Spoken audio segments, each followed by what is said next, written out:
ശേഖരമാവ തന്നെ പറയും. കണ്ടതെന്നാണല്ലോ സൗദാമിനിയോപ്പോൾ കല്യാണം മുടക്കി ഇറങ്ങിപ്പോണത്. ക്ഷമിച്ചു, സഹിച്ചു. ഞങ്ങളുടെ തറവാട്ടിന്റെ മാനം മാത്രമേ കേട്ടിട്ടുള്ളൂ. ഇതാണോ ഈ നാട്ടിലെ സകലനായന്മാരുടെയും മുഖത്ത് കരിവാരി തേച്ചോണ്ട് അവരുടെ സന്തതി ഒരു ഉടുപ്പുമില്ലാതെ ഒരു നസ്രാനിച്ചയെ പരസ്യമായി വെച്ച് ഉറപ്പിക്കുന്നു? ചോദിക്കേണ്ടതും തടയേണ്ടിയിരുന്നതും നിങ്ങളൊക്കെ തന്നെയാണ്. ഞാൻ ഈ നാട്ടിലില്ലല്ലോ, നിങ്ങളത് ചെയ്തില്ല. അത് പിന്നെ അങ്ങനെയല്ലേ കുഞ്ഞുകൃഷ്ണ? ഞാൻ അന്നേ പറഞ്ഞതാ രാത്രിക്ക് രാത്രി നാട് കിടത്തണമെന്ന്. ആണായിട്ട് ഒരുത്തനെങ്കിലും കൂടെ നിൽക്കണ്ടേ? അത്രയ്ക്കൊന്നും അങ്ങനെ ചിന്തിച്ചില്ല. ചിന്തിക്കാണ്ടിരുന്നത് എന്തിയാ ഇപ്പൊ കാണുന്നേ? കളിച്ച് കളിച്ച് തെയ്യം മുടക്കിക്കുമെന്ന അവന്റെ ഭീഷണി. കൊലക്കുറ്റത്തിന് 4 കൊല്ലം ജയിലിൽ കിടന്നവനാ. അവൻ എന്തിനും മടിക്കില്ല. എന്ന് വെച്ച് തെയ്യം മുടക്കേ? മുടക്കൂല. നസ്രാനിച്ചയെ പൊറപ്പിക്കുന്നവൻ വിളക്കെടുത്ത് ഭഗവതിയെ തീണ്ടി അശുദ്ധമാക്കാൻ അനുവദിച്ചാൽ അത് കണ്ട് നമ്മൾ ആനും പെണ്ണും കിട്ട കുറെ നായന്മാര് കാന്ന് മിണ്ടാതിരുന്ന തെയ്യം നടക്കും. അങ്ങനെ നടത്തണോ?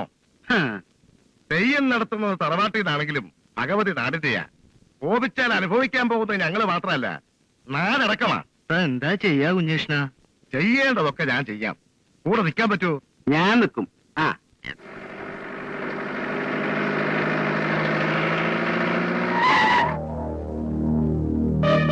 വഴി മാറാ.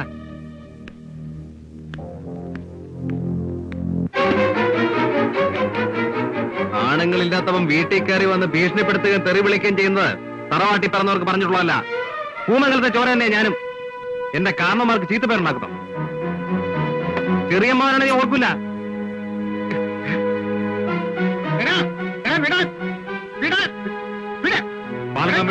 എനിക്ക് ഇങ്ങനെ ഇട്ട് പറയാനുണ്ട്. പറഞ്ഞാൽ മനസ്സിലാവില്ല. നീ വിട്.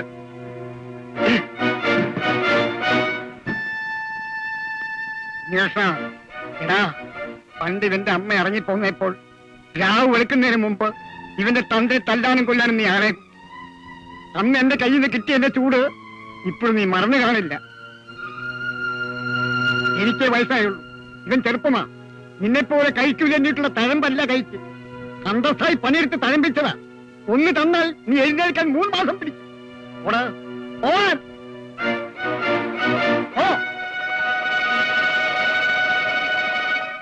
ചെറിയമ്മാവനെ വഴി തടഞ്ഞ് തല്ലാൻ ചെന്നു പറഞ്ഞാ അവിടെ ചന്ദ്രഹാസം. കേട്ടപ്പോഴേ തോന്നി അതാവില്ല കഥ എന്ന്. ഏതായാലും ഇത്രയും വൈരാഗ്യം അവർ കാണിക്കുന്ന സ്ഥിതിക്ക് ഒന്ന് ഒഴിഞ്ഞു നിൽക്കല്ലേ നല്ലത്. വിളിക്കാത്തടത്ത് പോണില്ലെന്ന് വെച്ചാ പോരെ മോനെ? അമ്മ പറയണത് കേക്ക്. സ്വന്തക്കാരടുത്ത് വഴക്കിന് നിൽക്കണ്ടെന്ന്. നസ്രാണിച്ചെ പൊറപ്പിക്കുന്നത് ഞാനാ. എന്റെ മോനെ വിളക്കെടുക്കാൻ സമ്മതിക്കണ്ട. പക്ഷെ ഞാനെടുക്കും. അതെന്റെ അവകാശ. എന്റെ അമ്മ ആ തറവാട്ടിലെ സന്തതിയാ. എന്റെ അച്ഛൻ 1-ാം തരം നായരാ. എന്നെ തടയാൻ നിൽക്കണ്ട ആരും.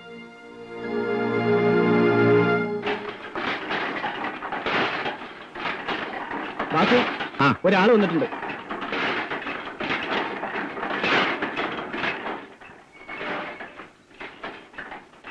ആരാ? പറഞ്ഞാലേ അറിയൂ. സുധ പറഞ്ഞയച്ചിട്ട് വന്നതാ. സുധയോ? നിങ്ങളാരാ? ചോദ്യം തെറ്റില്ല. നമ്മൾ കണ്ടിട്ടില്ലല്ലോ. ഞാനവിടെ ഭർത്താവാ. ഗോപി.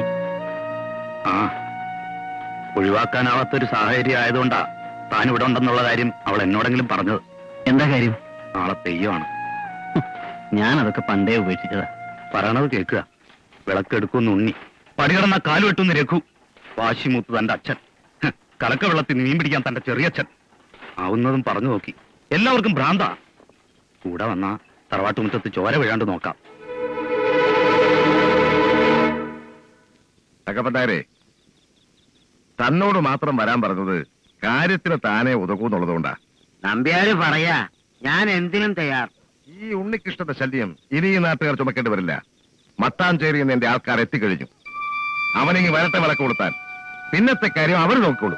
ഈ തങ്കപ്രനായരും നമ്പ്യാരുടെ കൂടെ തന്നെ വെക്കും, ഉറപ്പാ.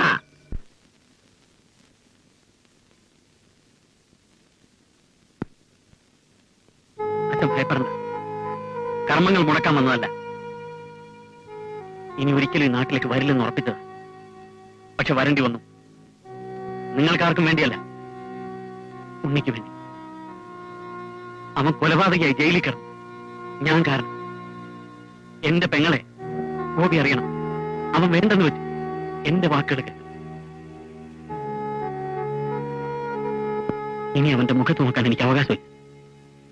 അല്ലെങ്കിൽ അവിടെ ചെന്ന് ഞാൻ അവനോട് കെഞ്ചിയനെ വിട്ടു നിൽക്കണമെന്ന്. നിങ്ങളൊക്കെ വെറുക്കേണ്ടതും ശപിക്കേണ്ടതും പാവത്തിനല്ല, എന്നെയാണ്. കഴിഞ്ഞ തെയ്യത്തിന് അച്ഛനാ എനിക്ക് പകരം അവനെ വിളിച്ച് വിളക്ക് കൊളുത്തിട്ട്.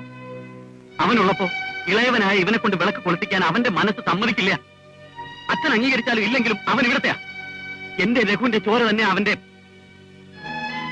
പറയടാ, ഉണ്ണിയേട്ടന്റെ ചോര ഈ മുറ്റത്ത് വീഴ്ത്തിക്കൊണ്ട് നിനക്ക് വിളക്ക് കൊളുത്തണം? എന്നേക്കാൾ കൂടുതൽ നീ അവനെയാണ് ഏട്ടാന്ന് വിളിച്ചിട്ടുള്ളത്, സ്നേഹിച്ചിട്ടുള്ളത്. പറയും, വിളക്ക് കൊളുത്തണം. പിൻവാങ്ങാൻ അവൻ കൂട്ടാക്കിയില്ലെങ്കിൽ കൂട്ടാക്കില്ല. അവന്റെ പ്രകൃതം അതാണ്. ഉണ്ണിയുടെ കൈകൊണ്ട് ഇവന്റെ ചോര വീണ തെയ്യങ്ങൾക്ക് തൃപ്തിയാവുക. വാസു, മക്കളും മരുമക്കളും തമ്മിൽ തല തല്ലി ചോര വീഴ്ത്തുമ്പോഴും ദുരഭിമാനം തന്നെയാണ് അച്ഛനും ചെറിയച്ഛനും വലുതെങ്കിൽ വേണ്ട, ആരും ഒന്നും വിട്ടുകൊടുക്കണ്ട. ഞാൻ ഉപേക്ഷിക്കാം. എന്റെ വിശ്വാസങ്ങളൊക്കെ പണ്ടേ തോറ്റതാ. നിങ്ങളുടെ വിശ്വാസങ്ങൾ തന്നെ ജയിക്കട്ടെ. കുളിച്ച് പട്ടെടുത്ത് ഞാൻ കൊളുത്താൻ തറയിൽ വിളക്ക്.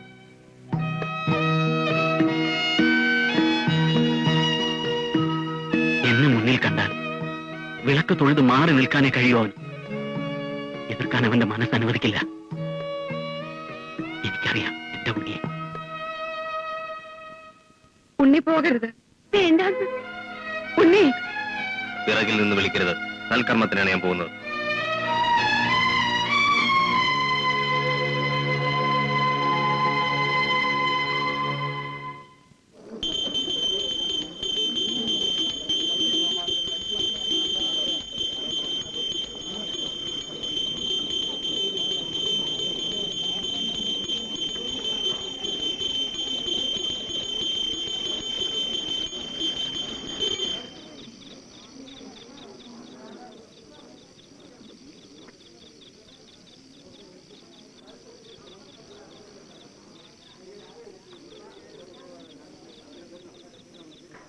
വിളക്ക് കൊളുത്തണ ആരാന്ന് വെച്ചാ പെട്ടെന്ന് ഇങ്ങോട്ട് വരിക.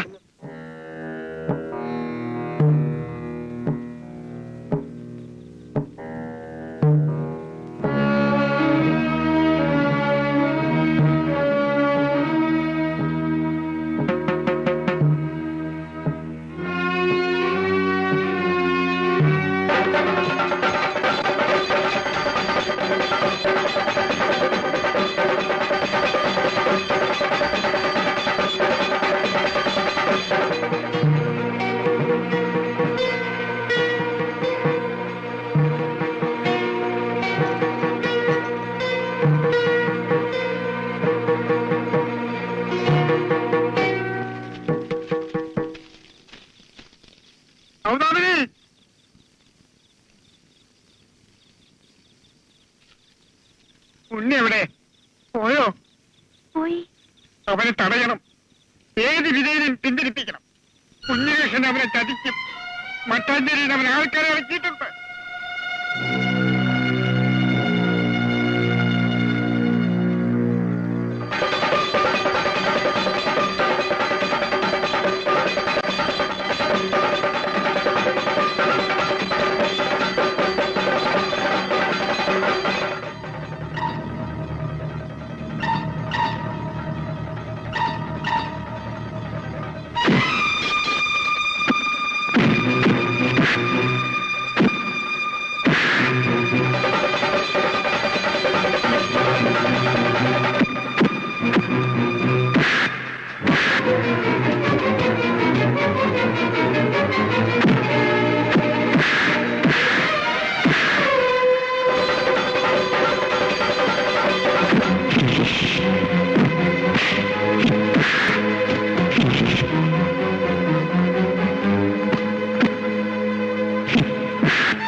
സുന്ദരി